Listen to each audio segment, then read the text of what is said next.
Sir क्या नाम है आपका? हरिवंश राय मधुकर। सर आप कहाँ से आए हैं? हम बिहार वैशाली जिले से कठहरा ग्राम से आए। तो ऐसे कलाकार थे, आकाशवाणी पटना रेडियो स्टेशन से लोकगीत गाते थे, दूरदर्शन से भी हम लोकगीत गाते रहे हैं। अभी इन दिनों हम अध्यात्म से जुड़ गए, तब से ही हम गाना बजाना छोड़ दिया। और प्रभु परमात्मा के पाने की चेष्टा से, लगन से मैं कई मत पथ में गया, जहां हमको इस जिज्ञासा से गए कि हमको प्रभु परमात्मा की जानकारी होगी। और इस कारण से मैंने रामानंद स्वामी के पथ में, वो देहात में चलने वाले बचन वंश कबीर पंथी में, और आर्य समाज में, या वो बाल जोगेश्वर जी में, सतपाल जी में, ठाकुर अनुकूल चंद जी के सत्संग में, और प्रजापिता ब्रह्मा कुमारी के सत्संग में, कई स्थानों पर हम लगभग 13 मिशन में घूमे परमात्मा के दर्शन के लिए। लेकिन कहीं से हमें कुछ प्राप्ति नहीं हुआ। कोई तो आंख बंद करने को कह दिया, कोई कहा ध्यान लगाओ, कोई कहा कर्म नेवली करो, कोई कुंडलियां जागृत करने को कह दिया, किसी ने कहा कि वो नाक के ऊपर दोनों दृष्टि जमा करके देखो, भगवान का दर्शन होगा। बहुत हम परेशान में पड़ गए, देखा कि हर जगह वही बात है, ठगी की बात हो रही है। तब हमें कान में एक शब्द मिला, निरंकारी मिशन का। जो निरंकारी मिशन 1992 में बहुत कम जत्थे में था, और उस समय जब हमारे ध्यान में आया निरंकारी मिशन, तो उसमें हमने जाकर के ज्वाइन किया। ज्वाइन करने के बाद में हमें जो ज्ञान दिया गया, कहा गया कि यहाँ प्रभु परमात्मा का दर्शन होता है। और इसी जिज्ञासा से हम उनके पास जाकर के बैठ गए। पहले तो उन्होंने 5 प्रण कराया, और कहा कि ये 5 प्रण के बाद प्रकृति का वो नाम गिनाया, सूरज चांद सितारे ये सब भगवान नहीं है, और ये तन मन धन सब परमात्मा का है। और उसके बाद उन्होंने परमात्मा का दर्शन बताया, कहा कि धरती से आसमान तक जो ये खलिया जगह देख रहे हो, ये खाली जगह है, इसी को निरंकार कहते हैं। यही तो निरंकार है, यही ब्रह्म है। और इसको जो जान जाता है वो ब्रह्मन हो जाता है। ब्रह्म जानाति ब्रह्मना, ये जो वेद में लिखा हुआ है, शास्त्र में लिखा यही है। गीता में भी कहा गया है कि जो इसको कोई औजार नहीं काट सकता, बताओ खलिया को कौन काटेगा, ये बम इसको कौन मारेगा, ये किसी तरह से नाश नहीं होता है, यही परमात्मा है। और इसी को मैं सच्चा मान करके इसकी भक्ति करने लगा। और सन 1992 में मैंने 27/12/92 को ज्ञान लिया था, और 24 साल तक इस भक्ति में लगा रहा।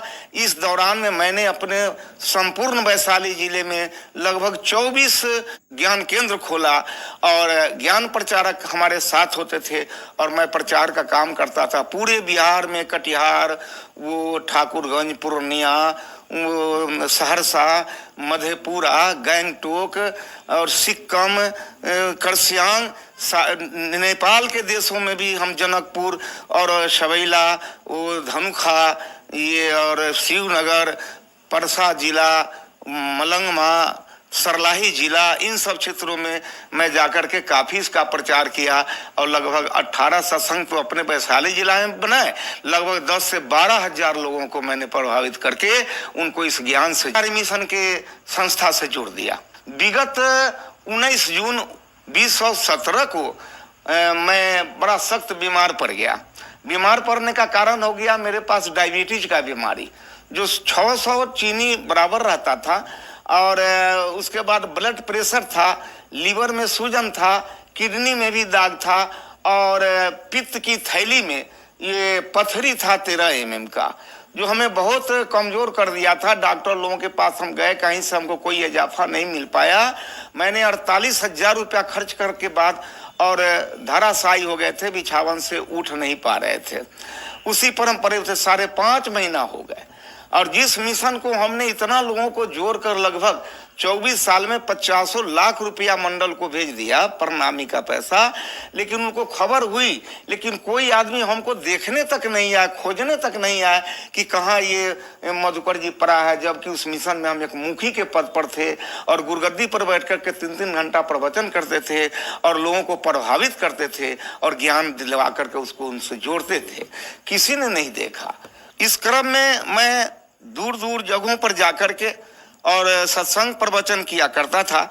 गुरगद्दी पर हमको बैठाया जाता था, वहाँ से हम अध्यात्म प्रवचन करते थे, गीता से, रामायण से, कुरान से, पुराण से, वेदों से, शास्त्रों से कह करके लोगों को प्रभावित करते थे। कभी कभी इतने जिज्ञासुओं का भीड़ हो जाता था कि नमस्कार करने में लाइन बन जाती थी और बड़ी भीड़ हो जाती थी।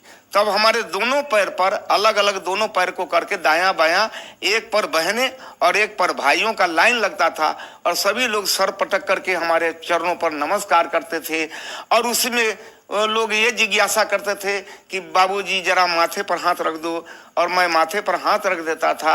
जरा धौना में पीठी में दर्द हो रहा है, इस पर जरा हाथ कर दो, ये बच्चे को जो आशीर्वाद दे दो, ये बड़ा बीमार रहता है। ये सब काम हमें करना पड़ता था और उसको करते थे। निरंकारी मिशन में तो बहुत सारे लोग ने हमारे दुख को मेरे कहने पर जाना, लेकिन उसमें मेरा कोई इलाज नहीं हो सका। और वहाँ तो बड़ी बड़ी औषधालय भी खुली हुई है, क्या क्या है, लेकिन हमको कोई सहारा कहीं से कुछ नहीं मिला।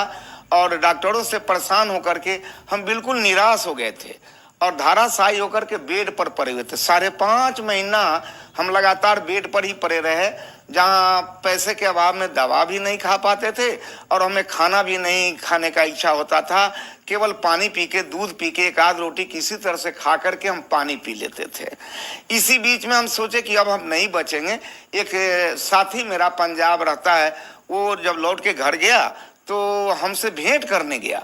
जाने के बाद कहा कि आपने कैसी हालत बना ली, बताइए, भगवान का भक्ति करते हैं, ये हालत आपका बन गया है, तो ये कैसे हो गया? हमने कि ऐसे ही हो गया, अब हम क्या करें। तो उन्होंने एक किताब हमको दिया पढ़ने के लिए, और वो किताब का नाम था ज्ञान गंगा। ज्ञान गंगा किताब हम पढ़ने के काबिल भी नहीं थे, इतने कमजोर हो गए थे।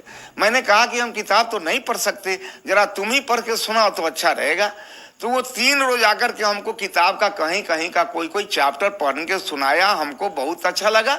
अब किसी की किडनी खराब है और उनका डॉक्टर इनकार कर रहा है, कहता है 4 लाख रुपए लगेंगे, और वो बताना है कि नहीं मेरा किडनी ठीक हो गया सतगुरु रामपाल जी की कृपा से।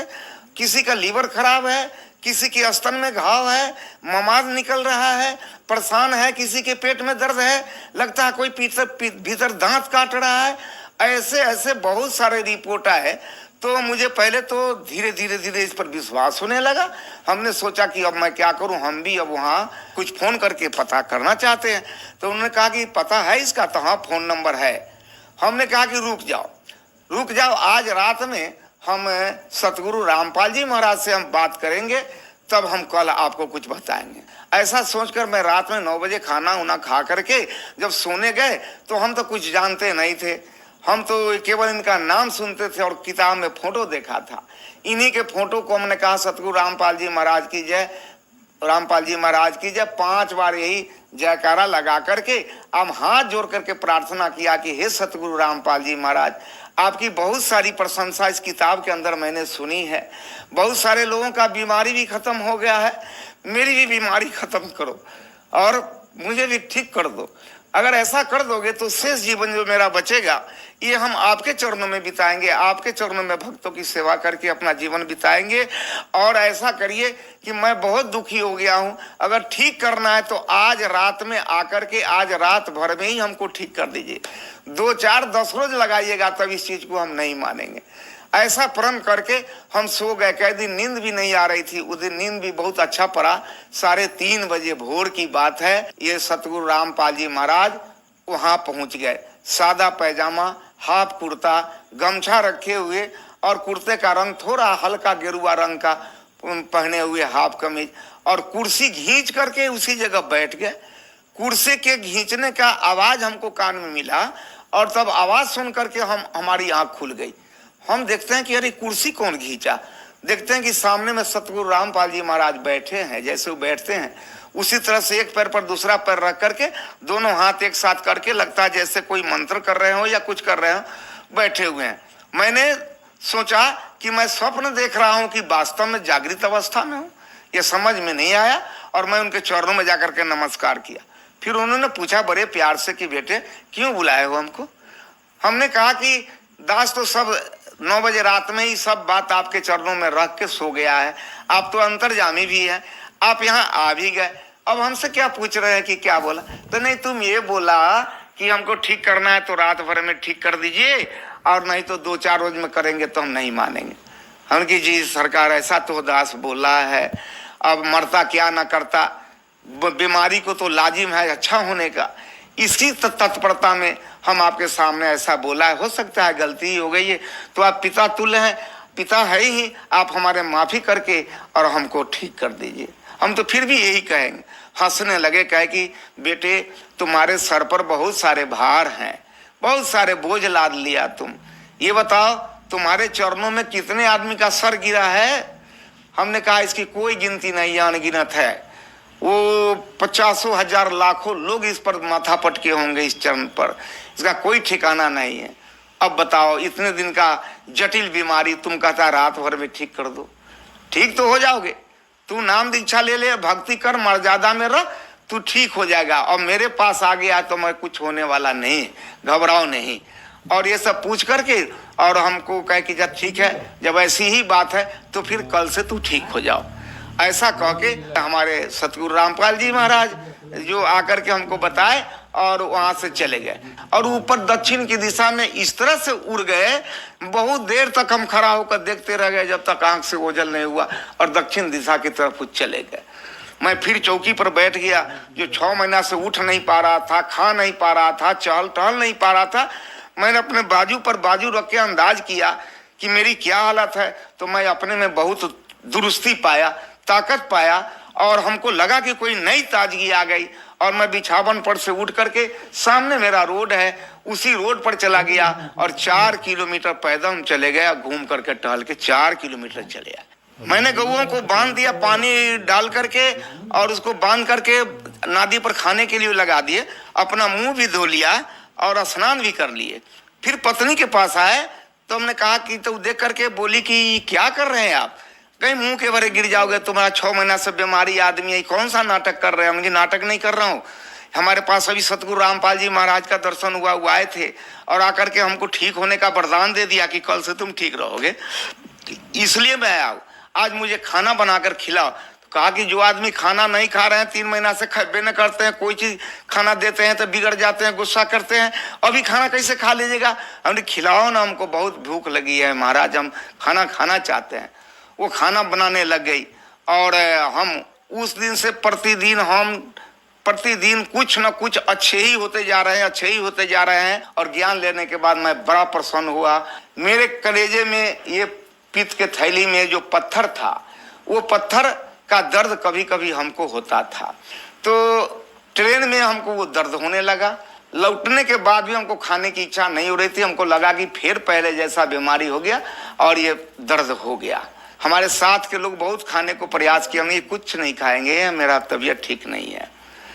जब दिल्ली से बिहार जाने के क्रम में 5-6 स्टेशन जब आगे गाड़ी बढ़ गई कानपुर के लगभग, तो रात में एकाएक वो रामपाल जी महाराज सतगुरु फिर ट्रेन में आए और मैंने देखा कि वो आए। आने के बाद में लगता था कि वो किसी को, खास व्यक्ति को खोज रहे हैं। आते आते मेरे बेड के पास चले आए, सीट पर मैंने खिड़की की तरफ सिर करके सोया हुआ था, चित्त पड़ा हुआ था। वो सीधे दोनों हाथ को इस तरह से बनाए हुए आए और मेरे कलेजे में दोनों हाथ को घुसेड़ दिया। जब हाथ इसमें घुसेड़ दिए तब हम देखते हैं कि नहीं, एक खुला मड़ई में हम पड़े हुए हैं, मेरा लाश पड़ा हुआ है, और उसमें से हम निकल कर 2 हाथ की दूरी पर अलग बैठे हुए हैं, और मेरे लाश में ये दोनों हाथ समा दिया। वैसा वहाँ 5-6 लाश और पड़ी हुई थी, जिसको देखकर यह प्रतीत होता था कि मेरे बाद इन सब लाशों का भी ऑपरेशन होगा। दोनों हाथ निकाल करके वो, ये क्या कहते हैं, शकरकंद के कच्ची काटा हुआ जैसा, बहुत थाक जैसा, एक थाक निकाल करके इधर रख दिया, इधर से निकाल कर थाक इधर रख दिया, और दोनों को खूब मलमल करके, और उसमें से लार जैसा लस्सेदार, उसमें से झाग निकाले, बोतल में पानी रखे तो बोतल से पानी रख के मलमल के, और सबको साफ किया। जेब से रुमाल उजला निकाल करके सबको एक एक करके पोंछ को फिर थकिया करके पोंछ कर, और मेरे कलेजे में बाएं साइड में फिर थकिया दिया, इधर वाला भी पोंछ कर दाहिना साइड में थकिया दिया, और उंगली से ऐसा ऐसा ऐसा ऐसा करके मानो जैसे सिलाई कर दिया, और सिलाई करके हाथ से इस तरह से पोंछ दिए तो वो घाव भी लगा, खत्म हो गया। सुबह में हम उठे, लोग पूछे कि मधुकर जी आप रात खाना नहीं खाए, आप कुछ खाओगे? हमने यहाँ खाएंगे। इच्छा है? हम लोग बहुत इच्छा है। क्या खाओगे? हम जो खिला दो, भात खिला दो, दाल खिला दो, वो रोटी सब्जी खिला दो, चिवड़ा दही के जो खिलाओगे हम खाएंगे। लोग कहने लगे कि आप कोई चीज खाना नहीं चाहते थे, अभी सब कुछ खाना चाह रहे हैं, ये कैसे हो गया? तो हमने कहा कि नहीं नहीं, अब जो बीमारी मेरा था ये सतगुरु रामपाल जी की कृपा से ये अब खत्म हो गया। तो चैनल चलते हुए वो नीचे में उनका फोन नंबर आता है, जहां जहां उनका आश्रम, सतलोक आश्रम, और उसका फोन नंबर उस पर नीचे लिखा रहता है। उसी फोन नंबर को आप नोट कर लीजिए और उसी फोन नंबर से आप पूछ लीजिए, आपको बता दिया जाएगा कहाँ एरिया है, किस जगह रहते हैं, आपके नज़दीक में कौन सा नामदान केंद्र नज़दीक पड़ेगा। वहाँ जाकर के आप आसानी से ज्ञान ले सकते हैं, नामदान ले सकते हैं और अपने जीवन को बदल सकते हैं, अपने जीवन को सुहेला कर सकते हैं। आप जिस बासी देश का हैं, अपने देश को आराम से आप जा सकते हैं। आपको पहुँचाने वाला आपको सारथी मिल गया है, आपको पहुंचाने वाला वो सतगुरु रामपाल जी मिल गया है, जो इस आत्मा को अमरलोक पहुंचाता है।